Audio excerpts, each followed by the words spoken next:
What a market. I mean, there's no quiet in this market these days, whether it's the Fed or the dollar or FTX or I mean, there's just anything. You turn any direction and there's something new bubbling up. So it keeps us on our toes. But like I always say, volatility creates opportunity. So again, whether we're in a bear market or a bull market, there's always opportunity. You just have to look for it.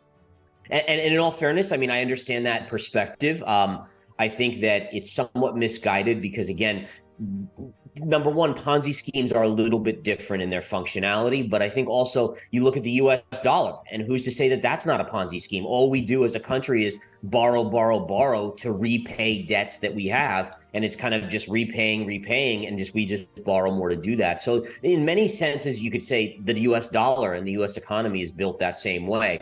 But the key is that Bitcoin is now being adopted by more and more people. There's big money involved. I think FTX is a major issue because it really creates mistrust in the crypto industry. But again, from mistrust, regulation will come, which will create transparency. And once you have transparency, that's where real trust is built, right? I mean, before this, we didn't have transparency and we were just hoping that everything was fine. But we know now that's not the case. And so you have that transparency that comes from regulation. And that's what's going to drive big money to invest, in my opinion, in Bitcoin and in Ethereum. So number one, gold's already had an awesome move. I'm sure we'll talk about that in a minute. I mean, that's had a great move off the lows as the dollar has started to kind of trickle down a little bit. But I think when you look at Bitcoin, like weirdly enough, if you don't get regulation, I think you could argue that cryptos will eventually go to zero, right? Because think about this, after FTX, and you had a bunch of big money. I mean, Tom Brady, Giselle Bundchen, Kevin O'Leary. I mean, all of these big players were involved in FTX, and now everyone saw that blow up. And there's no sports stars, there's no celebrities, there's no big money that is willing to go near any crypto anymore until they have some sort of transparency, because it's not worth their fortunes, it's not worth their reputations now, right? You have some major tarnishing on reputations. I know there's lawsuits being filed and all that stuff. So the question is are there enough small investors to really create that push in Bitcoin to have it go to 100,000, to have it go to $1 million? And again, I don't know that. And I think that's my biggest concern, is that without that transparency, without that regulation, you're not going to lure the big money in that can really drive it to the upside. I still think, again, if you look at it, Bitcoin and cryptos in general, there's so many companies in the crypto market that are under distress now, whether they had exposure to FTX or Solana, which has collapsed down from, $30 in the last couple of weeks to 12 or 13 or 14. There's a lot of hurt going on. And what's going to happen is they're going to be forced to liquidate positions to kind of cover debts. And we even see that with FTX. There's probably a lot of liquidations there alone when they're trying to pay back investors. So there's going to be this continual kind of selling pressure in crypto in the near term. You're going to get bounces, but for the most part, I think it trickles down.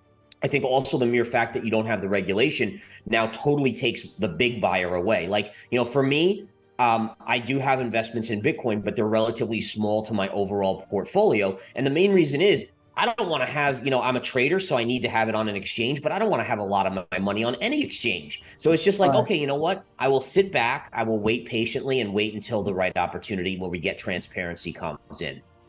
I mean, there's clips of him just praising as Sam Bankman-Fried, right? So I mean, it just shows you that no one's immune, and part of that is human nature, where there's greed that comes involved. But also, I mean, it's very hard to spot these things. Like, think about, and I bring this up. We talked about how Lehman Brothers is very connected in a weird way to the FTX, but you could look at Enron. I mean, Enron operated for years doing basically fraud, and no one caught on until the market finally collapsed in that area, and then they couldn't hide it. You look at some of the other players, WorldCom or Bernie Madoff, right? And as long as the economy and the market was doing well, Bernie Madoff's Ponzi scheme could be paid off. He could just pay anyone who wanted to get out with new money. As soon as the market crashed or got real weak, he couldn't do that anymore. So I mean, this is the thing, is it's very, in bull markets, shady players can hide things very easily, and even the best of us can get fooled. There's no doubt about it.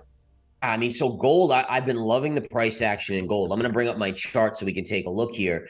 But basically, what we've seen in gold is you had this nice little bottom in gold where this kind of this V bottom, this double bottom right down here. I Yeah. love how in the bottom you hit it here, you retested, and then it tried to break down again. It tried its hardest, and ultimately it wasn't able to. And that's where you got this bullish move. We came up to this level here at around 1728 and it broke through. And then look at how it retraced. This is what I call the scene of the crime. So when you break resistance here, that becomes support. Resistance becomes support once it's confirmed above. And that means that when you hit this point, that should be support. And we have seen that hold up. So I love the fact that we're trading above this 1728 level. As long as that continues, I'm bullish in the near term and the long term on gold. And I think, honestly, wouldn't shock me to see the dollar having topped out in terms of on the DXY. It wouldn't shock me to see this being a longer term top on the US dollar. You have the Fed that likely will kind of taper down its hikes, meaning it'll do 50 basis points or 25, then go to zero, and then probably be on hold for a while, all while the US economy starts to really weaken more and more and more. And as the economy weakens in the US, the dollar will start to suffer because it's going to start to price in the Fed having to lower rates down the line. And again, for that reason, again, that makes total sense why gold is outperforming here in the near term. I mean, so for me, it's a matter of Yeah. just looking at the Fed and saying, okay, everyone was worried about these 75 hikes coming and continuing, and now it looks more and more like that's not going to be the case. So that right there gives a reason why that gold price could have bottomed. And then when you're looking at the chart, I mean, you definitely see that there's some decent support along here. And again, the fact that it broke up so solidly is kind of intriguing to me. You could even be starting to form what we would call an inverse head and shoulder pattern here, which is a very bullish chart pattern. And I'll just draw it in real quick. Shoulder, head here, and Oh, then basically you create this shoulder down here and then you break to the upside. So again, if that's the case, and I'll be watching for this pattern to form, gold could be, I mean, by December 31st, you could be back to in the mid 1800s, maybe even close to 1900, if not by early January.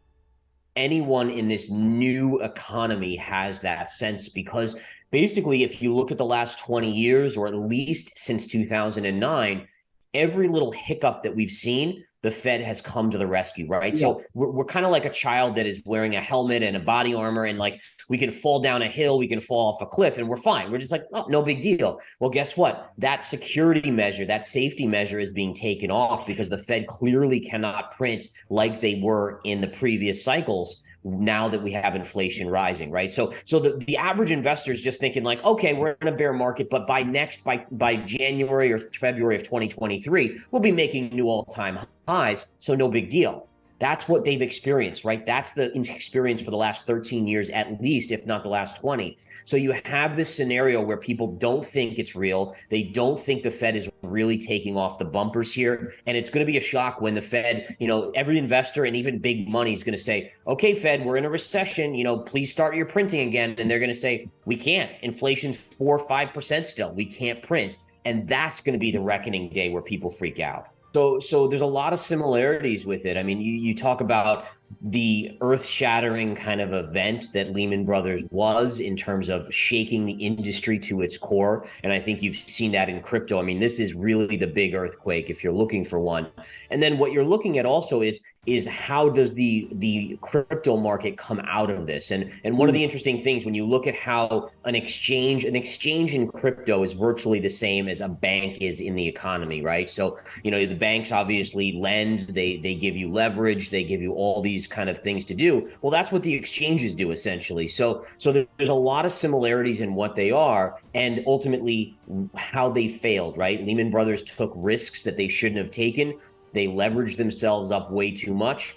FTX did the same thing. So there's a lot of those similarities. And then you look at things like the charts and you start to say, okay, did the market bottom when Lehman Brothers collapsed? And the answer is no. It took about 5 to 6 months to bottom.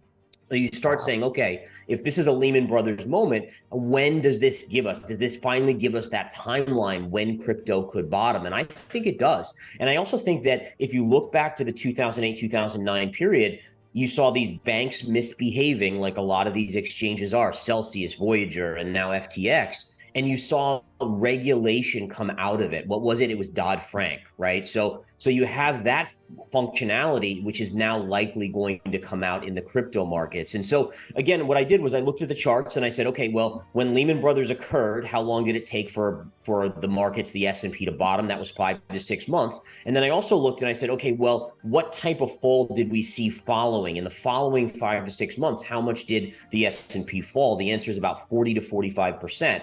So if you Wow. take 40 to 45% away from the current levels on Bitcoin, it puts you right around $9,000 as a potential low. It is definitely affected. I mean, you could argue that Ethereum is a little bit more volatile than Bitcoin, even, right? That moves up and down. It moves up more than Bitcoin percentage wise, but also can drop. But I think the key is here is like I want to know if Ethereum's a security, what does that mean? And I don't think we know that yet. So I think the key is the chart itself does not look horrendous. One of the positives about the Ethereum chart is that the June low has not been taken out yet versus what we've seen in Bitcoin. Bitcoin has taken out the June low. So I think that's a small positive. I think that Ethereum will thrive once there's some more transparency, but it's still one of those scenarios where if Bitcoin's going to 9,000, I've got to imagine that Ethereum probably breaks lower and maybe tests this $650 level at some point before the bottom is in. But again, longer term, I love Bitcoin. I love Ethereum. You just got to ride the rocky rail here in the near term. I think sit back and buckle up. I think 2023 will be as volatile, if not more than 2022. I think that gold likely starts to perform much, much better as we start seeing the economy kind of move towards a recession. My guess is Bitcoin bottoms in 5 to 6 months, down about that 9,000 realm. And ultimately, we will see that regulation. I think you'll see a framework of regulation within 3 months. And let's all keep our fingers crossed that it's good regulation. Do you agree that price doesn't matter in the short term? Leave a comment if you found the content interesting. Click in like button. It really helps the channel find viewers similar to you. If you're new to the channel or haven't subscribed to it, click in subscribe button. We post content daily to keep you up to date on the current market and news. Thanks for watching. See you in the next video.